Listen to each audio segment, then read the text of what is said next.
Why, she wouldn't even harm a fly. Psycho is more than a horror film. It's a psychological scrutiny of repression, guilt, and identity. Beneath the surface of its suspenseful narrative lies a haunting exploration of the twisted human subconscious. Through the artistic craft of mise-en-scène, mendacious morality, and Freudian symbolism, Hitchcock places the audience within a fractured psyche of Norman Bates, a character shaped not just by trauma, but the buried impulses of sexual desire and maternal control, in which the film explores the unconscious mind's battle against primal instincts clashing with guilt and shame, manifesting in voyeurism, violence, and emotional detachment. Through our disturbingly intimate characterization and voyeuristic cinematography, Hitchcock peels back the layers of Norman Bates to expose a chilling undercurrent of sexual repression and fractured desire. The film opens with a scene between Marion Crane and Sam Loomis, post-coital interaction, immediately establishing themes of impulsivity, guilt, and secrecy. Though this act is not shown, its emotional ramification follows accordingly to the empty soundtrack along with Marion's anxious expressions and a reserved demeanor. This depiction of sexual guilt is later contrasted by Norman's voyeuristic tendency to peep at his guests through his shamefully dim-lit office into the privacy of the brightly lit bathroom. The use of an iris shot in which we view Marion through his office suggests surveillance and intimacy, heightening the sense of secrecy and shame. However, in Norman's case, full of cowardice and shame. When Marion plans on returning home to seek redemption for her actions, Norman turns to violent displacement to repress his sexual desires. Norman's vexing lack of emotional intelligence epitomizes the disturbing representation of Sigmund Freud's theory of the id and superego. Not by intent, but maternal influence and psychological trauma.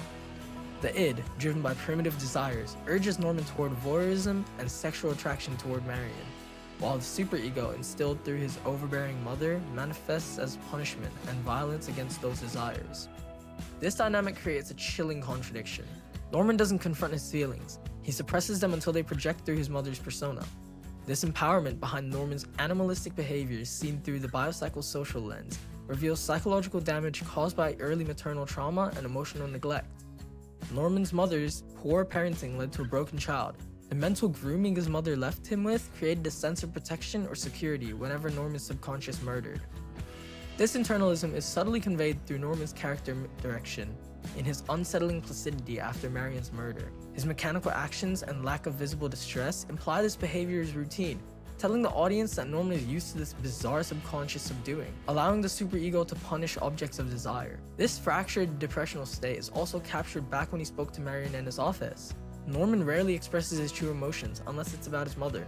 In these moments, Hitchcock would deploy close-up shots emphasizing this shift in behavior, supported by an unusually raised voice, straightened posture, and eerily vacant eyes. This moral disengagement found in killers functions as deliberate cliché for the audience to feel the uncomforting presence just from his inhuman language. Modern-day media often depicts serial killers as pretty inhuman and blank, making them pretty easy to draw. I'm gonna rip this page out. It's freaking me out.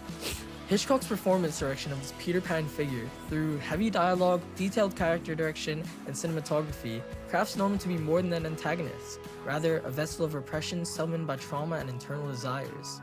Furthermore, in Psycho, Hitchcock doesn't just build suspense, he constructs a psychological labyrinth, steeped in Freudian theory, that slowly unravels the terrifying motivations behind Norman Bates' split identity. From the moment Marion meets Norman to the final scene of the film, his unsettling dialogue steadily escalates into a vigorous portrayal of psychosis. During the dinner scene between Marion and Norman, he connotates his mother both lovingly and quite disturbingly, stating she was harmless yet his best friend. This oxymoronic dialogue, followed by a metaphorical two-shot between him and the taxidermy bird mount above him, are both foreshadowing his mother's presence, additionally supported by a low-high angle of the scene, creating a sense of dominance from the bird. From this scene onward, Hitchcock begins bringing forth an emphasis on Norman's mother, despite her physical absence. As more characters stumble upon the motel, Hitchcock deploys a dramatic irony maintained by an unreliable narration. This intentional script misdirection causes discomfort, as the audience is left to navigate Norman's fractured persona without clarity. His identity becomes increasingly obscured, reinforcing the theme of psychological disintegration and moral disengagement. The fragile fraudulence of self is further externalized by establishing a heavy metaphorical symbolism behind the Bates house. The house is expressed numerous times throughout the film as an establishing shot, often focusing on the mother's room, perched like a bird high above the motel in which Norman believes to be more than a hobby, further suggesting the duality the two structures hold within the two sides of his mind. the house belonging to the domineering mother, and the motel to the submissive son. As Robin Wood argues, the Bates manor embodies Norman's cognitive dissonance, essentially building layers in his psyche to defend against the discomfort of confrontation toward his conflicting beliefs. The top floor, containing the mother's room, represents the superego, the rigid moral authority that controls him, furnished with large and antique fashion preservatives.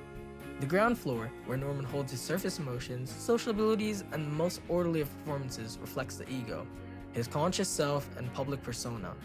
Finally, the horrors of the sunken, sinister chamber of repressed desires and primal instincts, basement sunken beneath his mind, completely visualized in this closing scene where all three of Norman's faces are shown. Through these layers of dialogue, symbolic mise-en-scène, unreliable narration, and metaphorical set design, Hitchcock transforms the Bate case into a metaphorical map of psychological repression and the Freudian mind, ultimately expressing the twisted puppeteering behind the broken Norman Bates. Alfred Hitchcock's Psycho doesn't just tell a murder tale, it maps out the internal battlefield of a collapsed mind.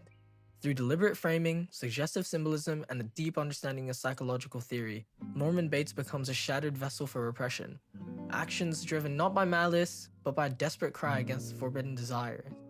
The film forces the audience to confront the discomfort of empathy. Do we fear Norman or recognize him? In the end, Psycho is not just a splattered canvas, but a portrait held to the consequences of unresolved trauma and the mental health we leave unnoticed. Thank you for watching.